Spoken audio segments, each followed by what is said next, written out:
नमस्कार मित्रांनो, आपण आज खरवेस बनवणार आहे। हा बघा खरवेस गाईच्या दुधाचा पातळ बनवणार आहोत। आपण गावची गोष्ट या चॅनेलवर आपलं स्वागत आहे। ही बघा साखर, त्यानंतर ही आहे सुंठ, हे बिस्किटचा चुरा आणि हे वेलदोडे आहेत। हे आपण सर्व जिन्नस या दुधामध्ये, साखर मी आता घातलेली आहे।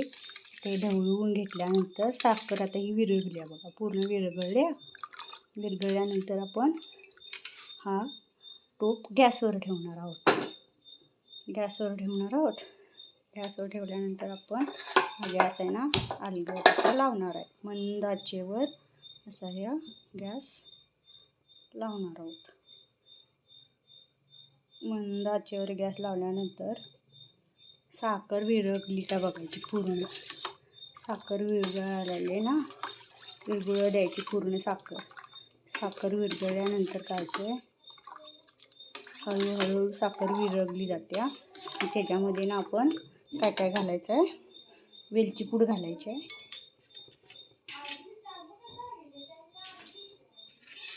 हे आहे ना, ही बघा वेलची पूड मी अशी वाटूनच घेतल्या, भरड ती दाताखाली यायला छान लागते। अशी हलवून घ्यायची। साखर विरघळत आल्या बघा, आणि आता वेलची पूड घातली। वेलची पूड नंतर ना आपण त्याच्यामध्ये सुंठ घालायची थोडीशी। हे बघा सुंठ अंदाजे घालू शकता आपण, तर मी अंदाजे सुंठ घातली ना। असं ढवळून घ्यायची।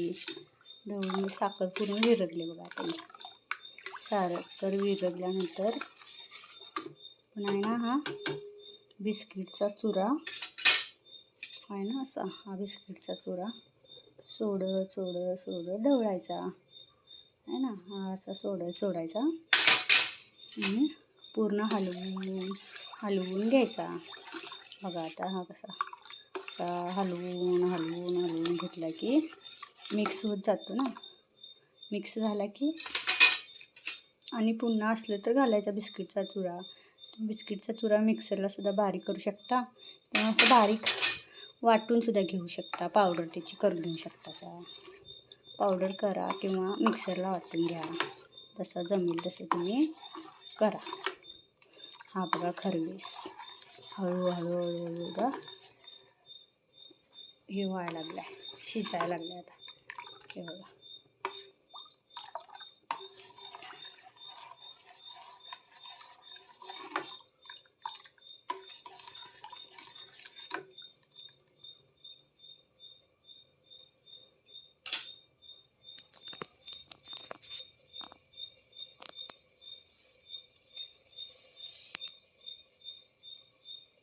हा खरवेस आता शिजत आहे।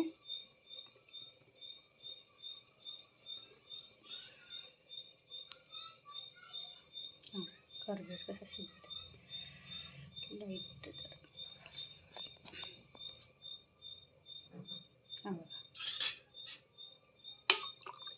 असं मस्त ढवळून घ्यायचं।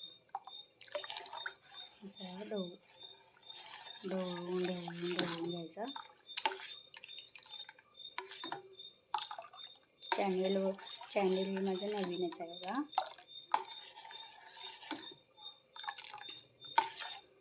हा खरवेस तुम्हाला आवडला असेल तर तुम्ही लाईक करू शकता, शेअर करू शकता आणि कमेंटही करू शकता।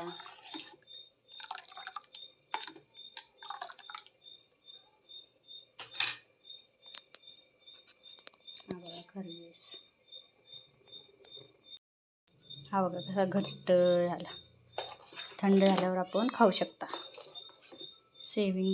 आता खाण्यासाठी हा रेडी झालेला आहे।